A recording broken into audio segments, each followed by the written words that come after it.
वो किसी घर के दरवाजे पर एक ऐड चिपका छोड़ देता है। अगर कुछ दिन बीत जाने के बाद भी उसे कोई नहीं हटाता है तो इससे साबित हो जाता है कि उस घर में रहने वाले लोग शहर से बाहर हैं। अब जैक चोरी से घर में घुस जाता है। वो अंदर जाकर चेक करता है कि कोई अंदर तो नहीं है। इसके बाद वो ब्रश करता है, फिर शावर लेता है। वो अलमारी से किसी के कपड़े निकालकर पहन लेता है। उसके बाद वो खाना बनाना शुरू करता है। उसे देखकर लगता है जैसे मानो ये उसी का घर हो। अब अपने पाप के पश्चाताप के लिए वो घर में पड़े ओनर के सारे गंदे कपड़ों को धोता है। फिर वो सेल्फीज लेता है। वो टीवी चलाता है और चैनल बदलते बदलते उसे नींद आ जाती है। वो आराम से सो रहा था कि तभी घर का मालिक लौट आता है। जैक चुपके से बिना आवाज किए वहाँ से निकल जाता है, लेकिन उसका लोगों के घरों में चोरी छिपे रहने का ये सिलसिला यहाँ नहीं रुकता। वो अपनी मोटरसाइकिल पर बैठकर नए ठिकाने की तलाश में निकल जाता है। इस बार वो एक हवेली में पहुँचता है जहाँ दरवाजे पर उसका लगाया ऐड अभी तक लटक रहा था। ये घर निश्चित ही खाली होना चाहिए। जैक पूरे आत्मविश्वास के साथ अंदर प्रवेश करता है। वो हर कमरे में देखकर कंफर्म करता है कि कहीं कोई वहाँ है तो नहीं, लेकिन वो ध्यान ही नहीं देता। उस घर की औरत एक कोने में दुबक कर बैठी है। सारा को पता है कि उसके घर में कोई अजनबी घुस आया है, बल्कि वो चुपके से देखती है कि जैक क्या कर रहा है। जैक अपने लिए खाना बनाने किचन में जाता है। सारा चुपचाप उस पर गौर करती है। उसका चेहरा चोटों से भरा हुआ है। ऐसा लगता है जैसे उसे बहुत बुरी तरह से पीटा गया है। अब खाना खाने के बाद जैक हर बार की तरह घर के सारे गंदे कपड़ों को इकट्ठे करता है। वो उन्हें धोना शुरू करता है। अब वो कपड़ों को ले जाकर बालकनी में सूखने के लिए डाल देता है। अब वो बाथ टब में नहाने बैठता है। नहाने के बाद वो वेइंग स्केल पर खड़ा होता है, लेकिन स्केल खराब था। सारा दूर बैठकर उसे वेइंग स्केल को ठीक करते हुए देखती है, लेकिन जैक सारा को नहीं देखता। जैक के जाने के बाद सारा देखती है कि उसने वेइंग स्केल को सही कर दिया है। जब जैक रात में सोने जाता है तो सारा उसके कमरे का दरवाजा खोल देती है। वो एक दूसरे की तरफ देखने लगते हैं। जैक चौंक जाता है। तभी घर का फोन बजता है। ये उसके पति का फोन था जो अभी घर आने वाला है। जैक जल्दी से कपड़े पहन लेता है। वो अपनी चीजें समेटकर यहाँ से निकलने की तैयारी करता है, लेकिन जब उसे सारा को लगी चोटों का ख्याल आता है तो वो उसकी चिंता करते हुए वापस आ जाता है। वो सारा को बाथरूम में रोते हुए देखता है। वो समझ जाता है कि सारा किसी बड़ी मुसीबत में है। वो उसके लिए म्यूजिक बजाता है। जब सारा नहाकर बाहर आती है तो एक लुढ़कता हुआ बॉल उसके पास आता है। सारा उसे वापस फेंकती है। अब जैक भी उसे वापस भेजता है। दोनों इस तरह आपस में खेलते हैं, लेकिन एक दूसरे से वो एक शब्द भी नहीं कहते। अब खाने की मेज पर हस्बैंड सारा को बताता है कि जब से मैं घर आया हूँ मुझे ऐसा क्यों महसूस हो रहा है कि जैसे कोई और भी इस घर में रह रहा है। सारा हस्बैंड की बातों को नजरअंदाज करते हुए खाने की प्लेट उसकी ओर खिसका देती है। हस्बैंड पलटकर पीछे देखता है, लेकिन उसे पीछे कोई दिखाई नहीं पड़ता। लेकिन इसी मौके का फायदा उठाकर जैक उसके पीछे से टेबल से खाना उठाकर खा लेता है। अब शाम के वक्त हस्बैंड सैम रोज की तरह सारा को पीटना शुरू करता है। जैक जो घर के बाहर खड़ा था इस जुल्म को सहन नहीं कर पाता। वो सैम का ध्यान खींचने के लिए घर के बाहर गोल्फ खेलने लगता है। सैम घर से बाहर निकल कर आता है। वो देखता है कोई अजनबी उसके घर में घुस आया है। वो अपना फोन निकालकर पुलिस को फोन लगाने जाता ही है कि तभी जैक द्वारा हिट की गई गोल्फ बॉल सीधे आकर उसे लगती है। अब जैक घटनास्थल से निकलने लगता है, तभी सारा उसके पास आती है। वो उसकी मोटरसाइकिल पर बैठ जाती है और दोनों रात के अंधेरे में गायब हो जाते हैं। अब माइक उसे किसी दूसरे के घर में ले जाता है जहाँ उसका लगाया ऐड अभी तक लटक रहा था। अब वो यहाँ कुछ दिन रहने की सोचते हैं। रात में जैक सोफे पर सो जाता है जबकि सारा बेड पर सोती है। जागने पर दोनों कपड़े धोते हैं और मिलकर खाना बनाते हैं।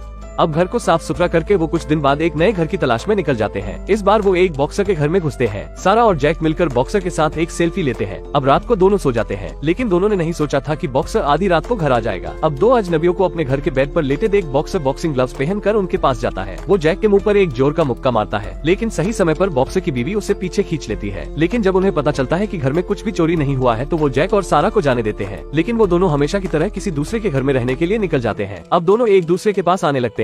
एक दूसरे बिना कुछ कहे वो एक दूसरे की मन की बातों को समझने लगे थे। एक दिन वो एक कमरे में मालिक को मरा पड़ा देखते हैं। जब उनका उसके घर वालों से कोई संपर्क नहीं हो पाता, वो मिलकर उसका विधि विधान से अंतिम संस्कार कर देते हैं। इसके बाद वो घर आकर खाना बनाकर खाने लगते हैं, लेकिन तभी दरवाजे पर किसी के आने की आवाज सुनाई देती है। ये उस मृत व्यक्ति का बेटा था जो किसी जरूरी काम से शहर से बाहर गया था। वो आते ही दो अजनबियों को अपने सामने देखता है, जबकि उसके पिता वहाँ नहीं है। जैक और सारा को पुलिस अपने साथ ले जाती है। सारा की जमानत उसका पति सैम कर देता है, जबकि जैक जेल चला जाता है। जेल में जैक हवा में गोल्फ खेलता है, जिसे देख दूसरे कैदी उसे पागल समझकर हंसते हैं। जैक उनकी ओर ध्यान नहीं देता। अब कुछ ही देर में उनके बीच लड़ाई शुरू हो जाती है। अब जैक को एक अलग सेल में रख दिया जाता है। अब जैक यहाँ पर खुद को दूसरों के सामने छिपाने की कला का अभ्यास शुरू करता है। वो गार्ड से छुपने की कोशिश करता है, लेकिन जल्द ही गार्ड उसकी परछाई को देख लेता है। वो उसे अपनी लाठी घुमाकर मारता है। जैक की खूब पिटाई होती है, लेकिन जैक अपनी कला को और निखारता है। अब जब गार्ड फिर से उसके सेल में आता है तो वो जैक को देखने की बहुत कोशिश करता है, लेकिन जैक उसे कहीं दिखाई नहीं देता। अब समय बीता है और जैक को जेल से रिहाई मिल जाती है। जेल से निकलते ही सबसे पहले वो सारा को ढूंढने जाता है। सारा को अभी भी सैम प्रताड़ित कर रहा था। सैम को हमेशा ऐसा लगता था जैसे कोई घर में छिपकर रह रहा है, लेकिन वो उसे कभी नहीं देख पाया। सारा को मालूम हो गया था कि जैक वापस आ गया है। आखिरकार सारा के चेहरे पर सालों बाद मुस्कान लौट कर आती है। अब जैक हमेशा सारा के हस्बैंड के पीछे छिप कर रहता है। सारा उसके लिए खाना बनाती है। वो उसे देखकर मुस्कुराती है। सैम को लगता है वो उसे देखकर मुस्कुरा रही है, और इस तरह जैक हमेशा सारा के साथ रहने लगता है। पूरी फिल्म के दौरान नायक और नायिका एक भी बार आपस में नहीं बोले। शायद उन्हें डर था कि कुछ बोलने से कहीं उनके बीच प्यार में कोई कमी न आ जाए। बिना बोले ही दोनों के बीच कमाल की अंडरस्टैंडिंग, एक कमाल का कनेक्शन था।